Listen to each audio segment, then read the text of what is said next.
ने जो लिस्ट है वो जारी कर दी है।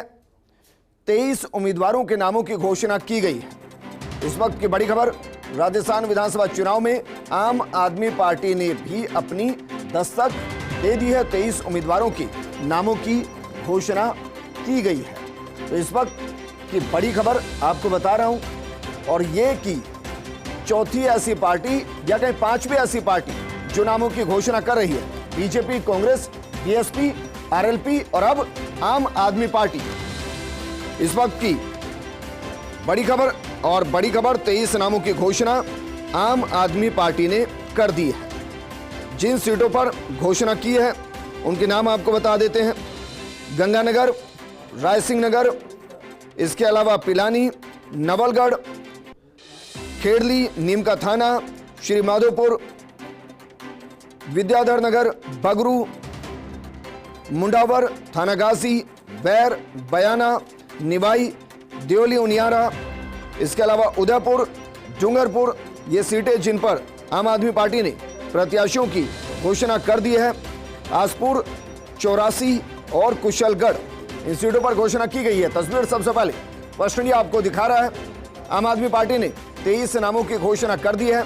हमारे सहयोगी और पॉलिटिकल एडिटर योगेश शर्मा लगातार बने हुए हैं, आम आदमी पार्टी को कवर भी करते हैं।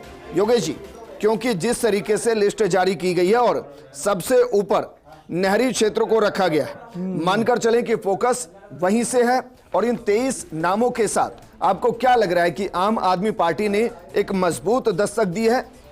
ये बात सही है कि जो रायसिंह नगर में धनाराम मेघवाल को दिया है, बड़ी तादाद में रायसिंह नगर में मेघवाल कम्युनिटी के वोट हैं, और नहरी क्षेत्र पर फोकस है। पंजाब में सरकार है आम आदमी पार्टी की, और गंगानगर में डॉक्टर हरीश रहेजा को दिया है मौका। प्रबुद्ध वर्ग से आते हैं और पुरुषार्थी वर्ग से आते हैं, इनको अवसर दिया है। और पूरी सीटों का गणित देखें तो भादरा में महंत रूपनाथ को उतारा है, जिन्होंने कुछ दिनों पहले आम आदमी पार्टी ज्वाइन की थी। नवलगढ़ में जाट कम्युनिटी बड़ी संख्या में है, इसीलिए आम आदमी पार्टी ने जाट को यहाँ उतारा है, विजेंद्र डोटासरा को। तो सोशल इंजीनियरिंग करने की कोशिश यहाँ पर आम आदमी पार्टी ने की है। काफ़ी तैयारी यहाँ पर मुझे लगता है उनकी रही होगी। और यहाँ पर देख सकते हैं कि आदिवासी बेल्ट डूंगरपुर, उदयपुर, आसपुर, चौरासी, कुशलगढ़ में भी आम आदमी पार्टी ने उम्मीदवार उतारे हैं। इसका मतलब ये हो सकता है विजेंद्र की जो बात की जा रही थी ट्राइबल पार्टी से समझौते की, वो समझौता यहाँ हो नहीं पाया है, और आम आदमी पार्टी ने खुद ने ही यहाँ पर उम्मीदवार उतार दिए। नहीं, लेकिन इसमें एक और सवाल है, क्योंकि आज जिस तरीके से चंद्रशेखर और हनुमान बेनीवाल को हम साथ बैठे देख रहे थे, मुझे ध्यान है दिल्ली की एक तस्वीर थी, एक जन्मदिन था, आम आदमी पार्टी के मैक्सिमम नेता पहुंचे थे, और ये माना जा रहा था कि आरएलपी शायद आम आदमी पार्टी के साथ गठबंधन कर सकती है। आपको लग रहा है इस 23 सूची के बाद गठबंधन हो सकता है बाकी सीटों के लिए, या यहां से राह अलग हो चली? देखिए, हनुमान बेनीवाल बहुत टेक्निकली आगे बढ़े हैं। चंद्रशेखर आज़ाद मेघवाल कम्युनिटी से आते हैं, तो ये बहुत गौर करने लायक बात है। और हनुमान बेनीवाल, क्योंकि उनकी खुद की जो इमेज थी वो मेघवाल कम्युनिटी में इतनी अच्छी नहीं रही है, उसके पीछे कई कारण रहे हैं। उनके जो 2 दलित विधायक हैं, वो दलित तो है लेकिन गैर मेघवाल वर्ग से आते हैं आरएलपी के।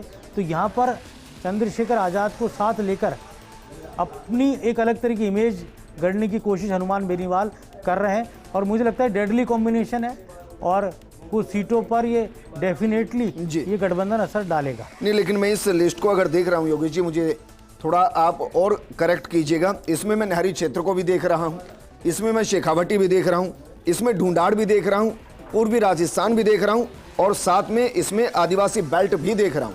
मैं ये इसलिए पॉइंट आउट कर रहा हूँ कि आम आदमी पार्टी शायद इस पहली लिस्ट के साथ ये बताना चाहती है कि शायद उसको अंडर एस्टिमेट किया जा रहा हो, लेकिन राजस्थान के हर कोने में उसने अपना संगठन खड़ा किया, कार्यकर्ता खड़े किए। देखिए, इसमें विद्याधर नगर जयपुर से संजय बियानी को उम्मीदवार बनाया है, जो एक नामचीन कॉलेज चलाते हैं, आपने नाम सुना होगा। संजय बियानी का स्पीकर भी हैं, उनको यहाँ टिकट दिया है। वैश्य कम्युनिटी से वो आते हैं, तो यहाँ पर दिया कुमारी के सामने यहाँ पर वैश्य कम्युनिटी को देकर आम आदमी पार्टी, और खुद आम आदमी पार्टी के मुखिया अरविंद केजरीवाल भी उसी कम्युनिटी से आते हैं, तो यहाँ पर एक तरह से ट्रायंगुलर चुनाव कराने की जो कोशिश है यहाँ मुझे लगता है आम आदमी पार्टी की रहेगी। तो जब नहीं, तक मनोवैज्ञानिक संदेश भी देने की कोशिश है कि हम राजस्थान के हर कोने में, क्योंकि जब भी आम आदमी पार्टी की बात होती है तो नाहरी क्षेत्र की बात होती है या हरियाणा से लगते हुए उस एनसीआर की बेल्ट की बात होती है। बीच में रोकूंगा, एक बड़ा टिकट इसमें हुआ है। डूंगरपुर से पूर्व विधायक रहे देवेंद्र कटारा, उनको आम आदमी पार्टी ने टिकट दिया है। देवेंद्र कटारा डूंगरपुर से विधायक रह चुके थे, बीजेपी से वो विधायक रहे थे, बाद में वो पिछला चुनाव हार गए थे और फिर अभी कुछ दिनों पहले उन्होंने आम आदमी पार्टी ज्वाइन की थी। अब देवेंद्र कटारा को डूंगरपुर से यहाँ पर उतार दिया गया, तो ये अलग तरह का समीकरण है।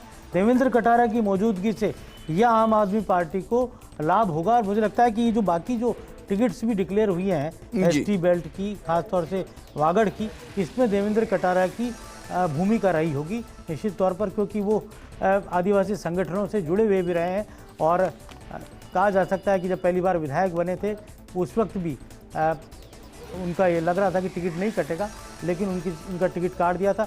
और गणेश गोगरा कांग्रेस पार्टी के डूंगरपुर से विधायक बने थे। अब देवेंद्र कटारा आम आदमी पार्टी के बैनर तले मैदान में, तो जो कहा जा सकता है कि झाड़ू है वो हमें राजस्थान में नज़र आएगी कई सीटों पर मजबूती के साथ। अच्छा, ये और बताइए, इन 23 सीटों के साथ आपको लग रहा है कि पूरी 200 सीटों पर आम आदमी पार्टी अपने प्रत्याशी उतारने की तैयारी कर सकती है?